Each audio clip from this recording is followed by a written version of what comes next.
The test is in 4 parts: Part 1, Part 2, Part 3, and Part 4. Now look at Part 1. Part 1.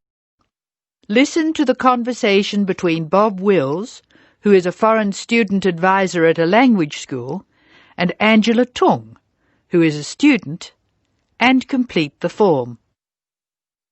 First, you have some time to look at questions 1 to 8 on the form now.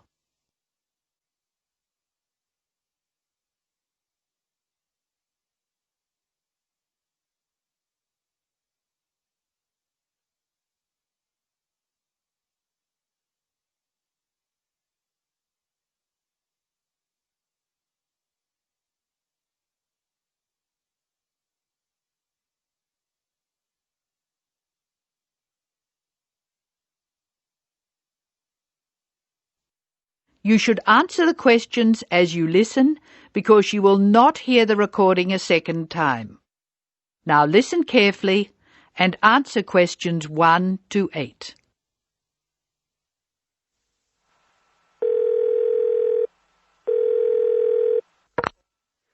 Hello, Foreign Student Advisor's Office. This is Bob Wills speaking. Can I help you?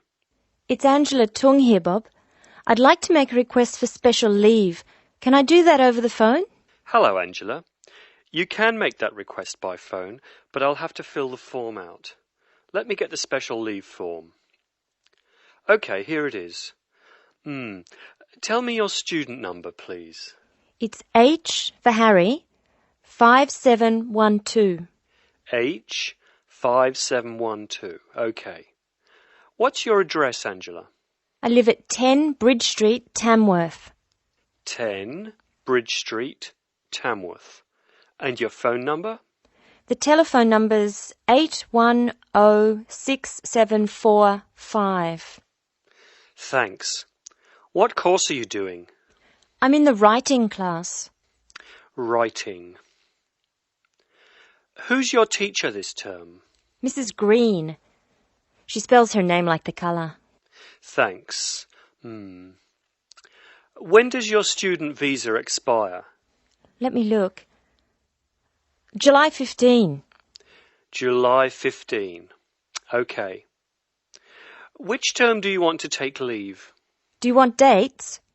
First, I have to write a term number. When do you want to take leave?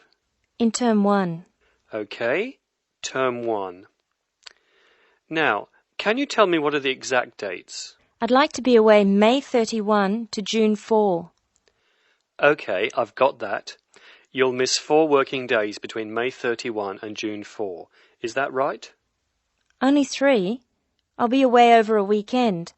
I'll be back at my classes on June 5, so that's 3 days away. Look at questions 9 to 12.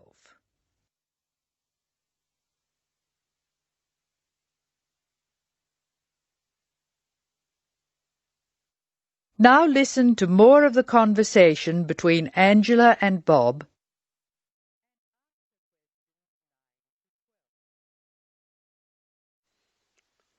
Why do you want to take leave, Angela? I'm going to visit my Aunt May. She's my mother's sister. She and her husband are my guardians while I'm here. Where do they live? About 50 kilometres from here, near Armidale. Do you have to take so long if they live nearby? My mother is coming with me. She's come for a holiday, so she wants to have some time with May. And I want to spend some time with my mother too. Aren't you going home soon? I've applied to extend my time here. I expect to go home in 12 months. That is the end of Part 1. You now have half a minute to check your answers.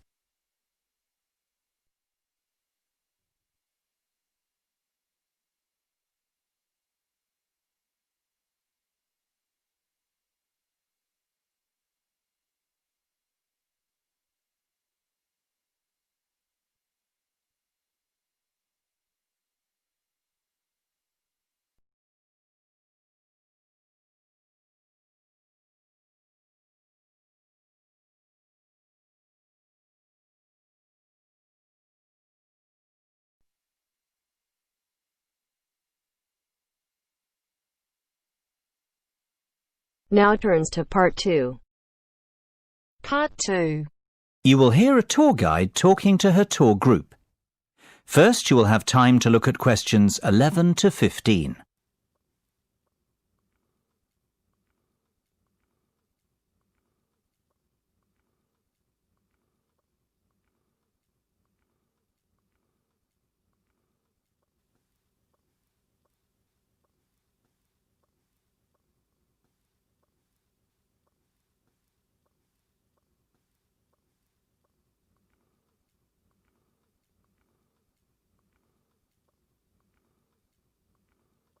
Now listen carefully and answer questions 11 to 15. Well, we certainly have a busy day ahead of us, so let's get started, shall we? You'll find a map of the museum with the itinerary I've just handed out. The museum's our first port of call, so let's have a look at the map now. The door on the right of the entrance hall leads into the gift shop and ticket centre. Once we pick up our entrance tickets, I'd ask everyone to deposit their bags and coats in the cloakroom, which is located towards the back of the gift shop and ticket centre.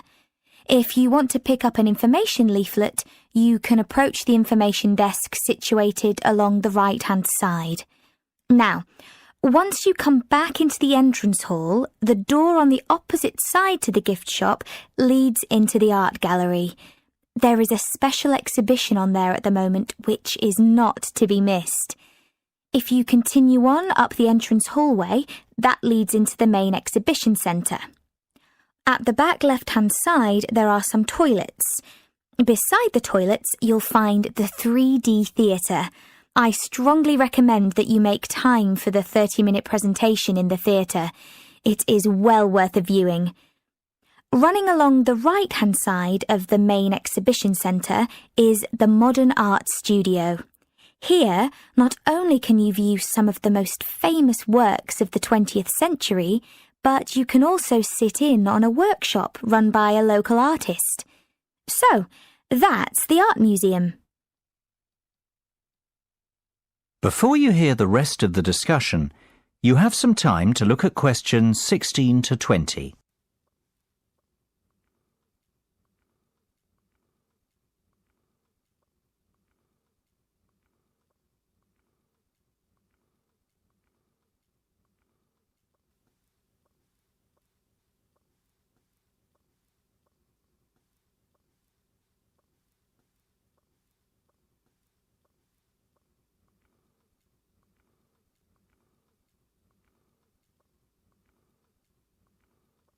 Now listen and answer questions 16 to 20.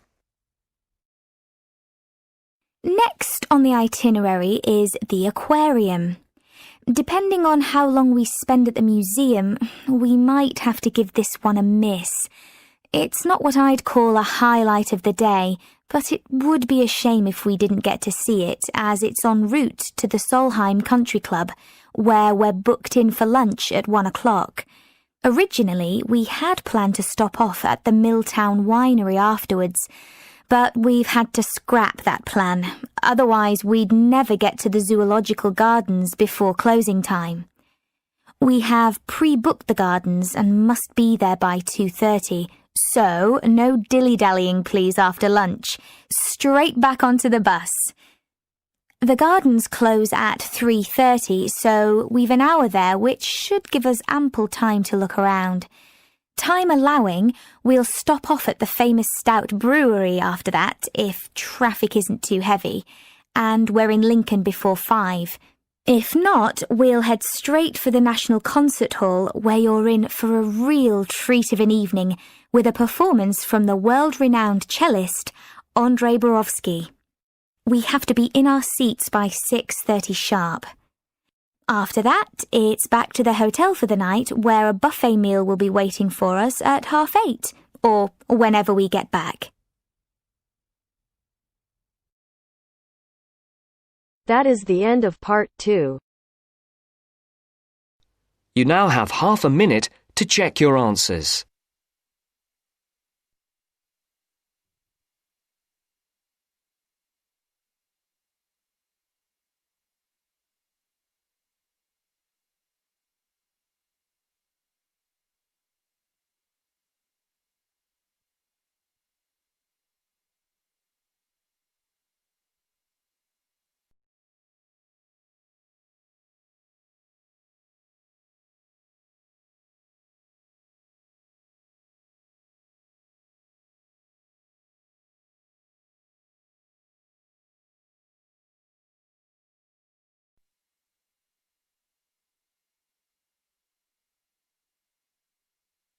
Now turns to Part 3. Part 3. You are going to hear a lecture. First, you have some time to look at questions 21 to 25.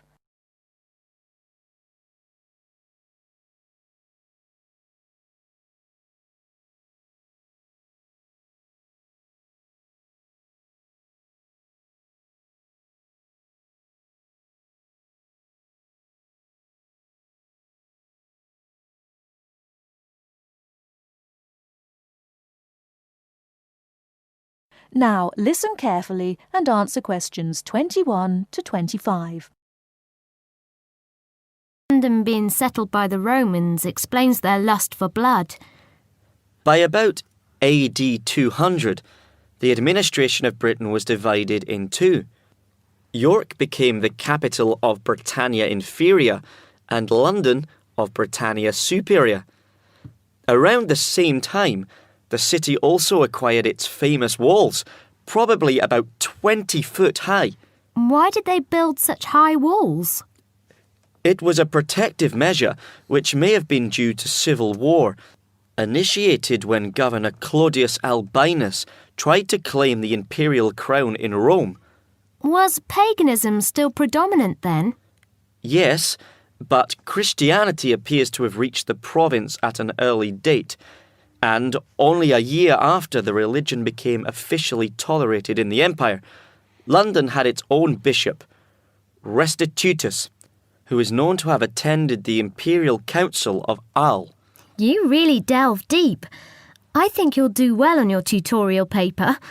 It's a great pleasure to welcome back Ms. Mary Kirk, who is a professional health advisor and physical education officer. Thank you, Peter, for the introduction. It's a pleasure to be back. Today we're going to discuss the benefits of exercise. University life is hectic and stressful. It also involves a lot of sedentary work, that is, sitting for many hours at a time. What I'd like to focus on is how to approach exercise, not only from the aspect of health benefits, but also as a form of stress relief. I know it's hard to organise your time around studies and socialising, but you can socialise while exercising. If you have an hour free in the morning, afternoon or evening, it would be a good idea to get together with your friends and create a sports team. Before you hear the rest of the talk, you have some time to look at questions 26 to 30.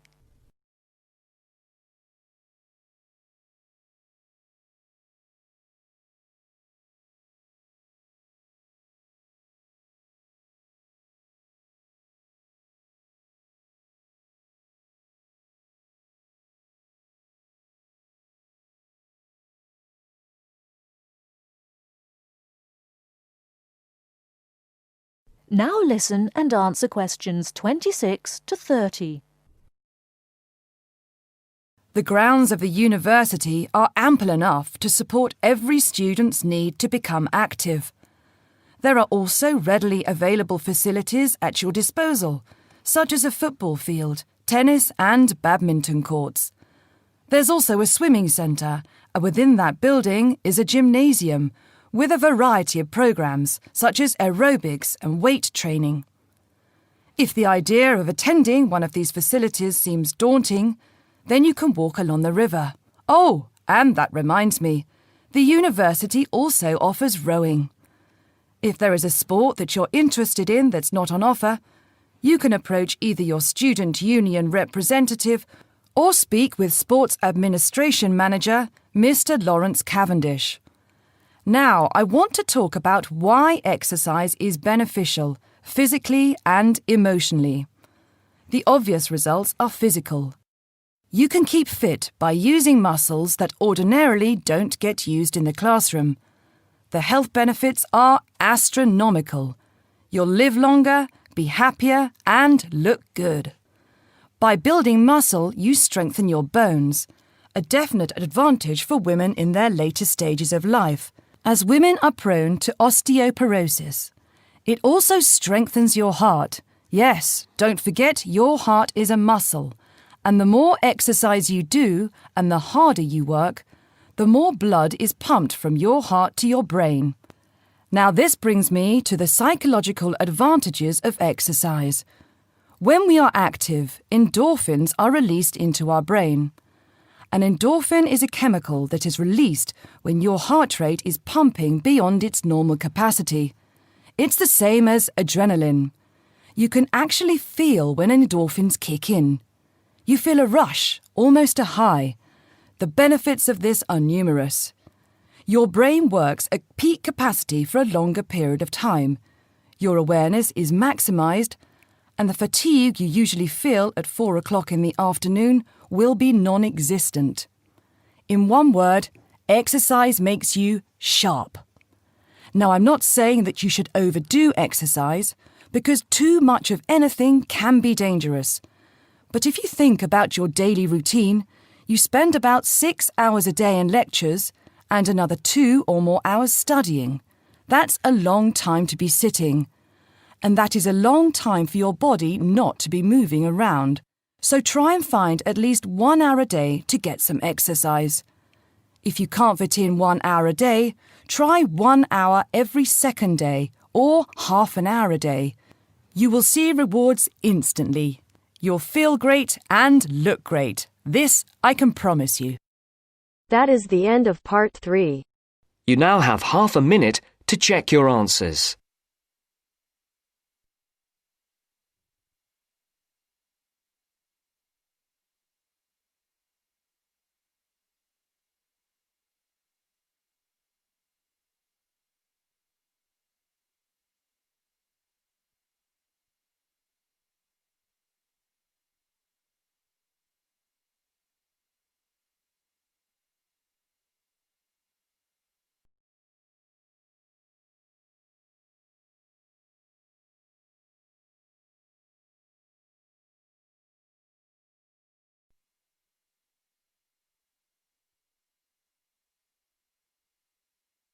Now turns to part 4.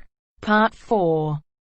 Listen to the following lecture about lightning. First, you have some time to look at questions 31 to 40.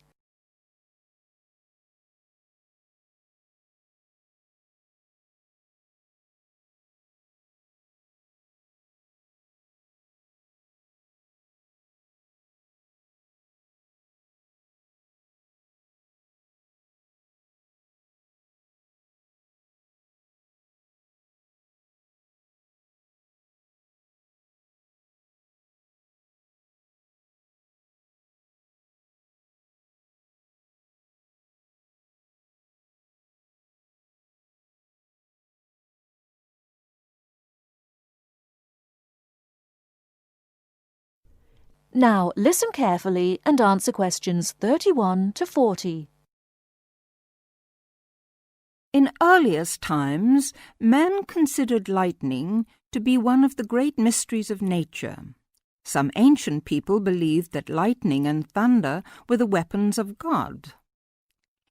In reality, lightning is a flow of electricity formed high above the earth. A single flash of lightning 1.6 kilometers long has enough electricity to light 1 million light bulbs. The American scientist and statesman Benjamin Franklin was the first to show the connection between electricity and lightning in 1752. In the same year, he also built the first lightning rod. This device protects buildings from damage by lightning. Modern science has discovered that one stroke of lightning contains more than 15 million volts. A spark between a cloud and the earth may be as long as 13 kilometers and travels at a speed of 30 million meters per second. Scientists estimate that there are about 2,000 million flashes of lightning per year. Lightning hits the Empire State Building in New York City 30 to 48 times a year. In the United States alone, it kills an average of 1 person every day. The safest place to be in case of an electrical storm is in a closed car. Outside, one should go to low ground and not under trees. Also, one should stay out of water and away from metal fences. Inside a house, people should avoid opening doorways and windows and not touch wires or metal things. With lightning, it is better to be safe than sorry. That is the end of part 4. You now have half a minute to check your answers.